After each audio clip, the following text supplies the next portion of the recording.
Hello, good day, and welcome to my devotional. We are in Proverbs chapter 7, verse 9. And before I get into it, just right up front, I have a cold, so if I cough, then sorry about that. Hopefully I won't, but we'll just see what happens. Anyways, I'm in Proverbs chapter 7, verse 9 today, and this is where we left off. And so we're going to look at that. I want to just set the stage. This is in the middle of a little story. Proverbs doesn't have a lot of stories like this. It's not the kind of book it is, but this is one of the places where it does. The first verses of chapter 7 start out with saying, once again, my son, hear my teaching is a very common theme in Proverbs.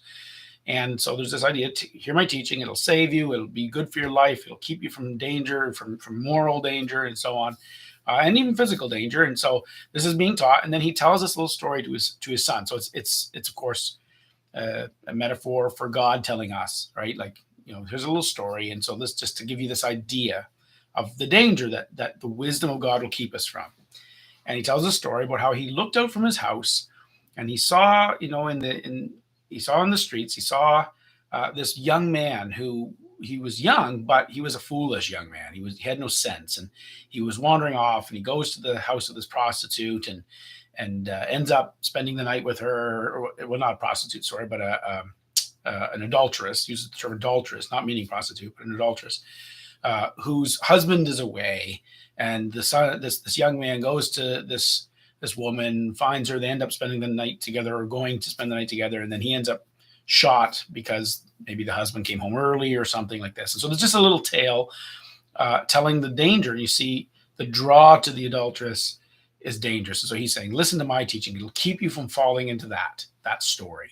So that's the idea. That's the context. Let's take a look at the specific verse. Verse 9 says this: in the twilight, in the middle of that story, he's referring to this young man. He says, in the twilight, in the evening, in the middle of the night, and in the darkness. So that's why I had to give you the context, because that by itself, what is that talking about? Well, that's what it's talking about. This young man went through the streets in the twilight, in the evening, in the middle of the night, in the darkness. And so it's this progression of thought, right? He went out at the early evening, and then into the later evening, and then in the middle of the night, and then in the darkness. It's like he was going there and checking to see if she was there. Right? He was going there first early in the evening, she wasn't there. Later in the evening, she wasn't there. In the middle of the night, and then in the darkness, you can see there's this progression away from the normal social hours into the time when most people are in their rooms, they're sleeping. The night is dark, and he's looking for her. He knows what he's looking for. This guy's going out. He's doing what we might call ritualizing. He's going to the place. He knows where the trouble's going to be, and he can't. It sort of keeps going. He keeps going and looking, and so that's kind of what's happening. And that's what this verse is talking about. That's the part of the story this verse is talking about. And what we're going to draw out of that for our purposes today is this principle of what happens to a person that does this thing. Well, what happens is people tend to make time for things they want, right? They allow their desires to drive their schedule and to drive their activities. And so in this case, he's being driven by his desire for this sexual affair, this sexual rendezvous. And he's wanting that. And so he's going, and he's spending a lot of time doing this. Or he's going early in the evening, and then he's going a little later, and then he's going later. And so we see this guy he's driven by his desire. He's not taming his desires. He's instead letting them drive him forward. And in this case, he's doing something and using time to do something because that's what he wants. And so he's pursuing it without wisdom, without restraint. But we do this with everything. We of course are driven by our desires. And there's that cough. We're driven by our desires to have what we want. And so we pursue, a career. So we go to some sort of training institution or whatever we do, or we're desire to have some, a nicer home. So we'll spend some time working on the home, or whatever the case is, whatever it is that moves us forward. And sometimes, it's not good things that we're pursuing, and we still do it.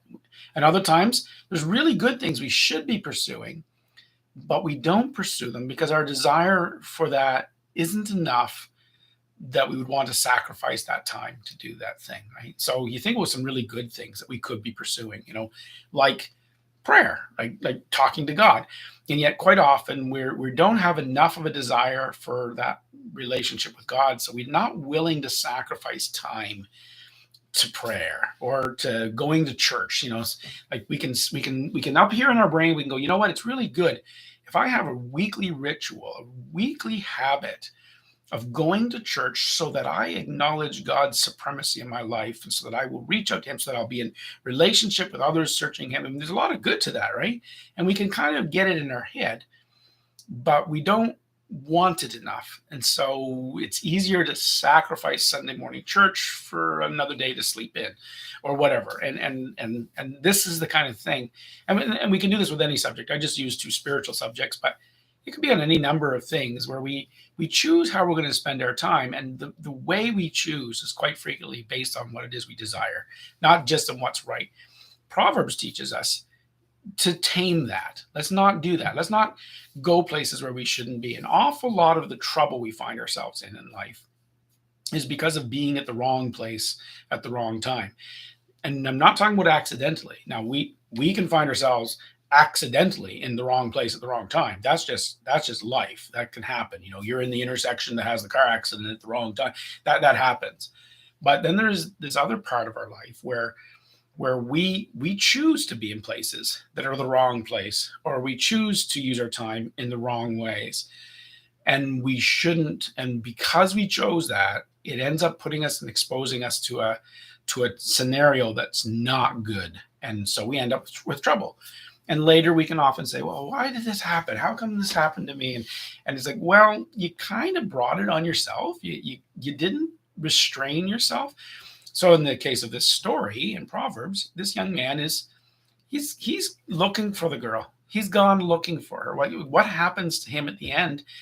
Well, it would never have happened had he not made this first step, had he not gone out into the twilight and into the evening and into the middle. Like, what are you doing there? There's other things you should be doing with your time. But instead, you're seeking out the thing that is actually going to end up taking your life. It's going to be a disaster for you because you're in the wrong place at the wrong time. You shouldn't have been there. What were you doing there in the first place? And that's the idea here. One of the values of learning the wisdom God has us is the good use of your time, the good use of your geographical position, where you are, but all of that motivated by the good management of your desires and you disciplining yourself and saying, here is a goal that is better to spend time pursuing, and here's a goal that is not good to spend time pursuing. So it's easier for me not to pursue that goal than it is for me to try and pull back after I've pursued it. So let's just not pursue it at all. Let's just discipline myself to be in the right places at the right time, be the kind of person I should be, and be responsible. Disciplining yourself to not ritualize is a really important thing. And I think that this verse kind of points to that idea. And so that would be my encouragement to you today, is just maybe do a little inventory sometime and examine your habits, how you live your life.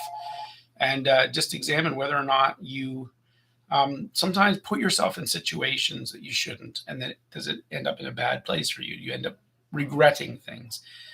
And sometimes you might discover that, I could have avoided that thing I regret if I just simply hadn't gone down that road. If I hadn't been in that place in the twilight and in the evening, and then again later at night. And yeah, something to think about. God help us to be wise in this, in Jesus' name. God willing, we'll be back next week on Tuesday or Wednesday. I'm not sure how that's going to work yet. I have a couple of obligations next week that will take me out of the office for certain things. So it might be a little different schedule next week. We'll see. But in theory, Tuesday or Wednesday, I will have one up. And certainly by Thursday, we'll be on to verse 10. So anyways, have a good weekend, and we'll see you then.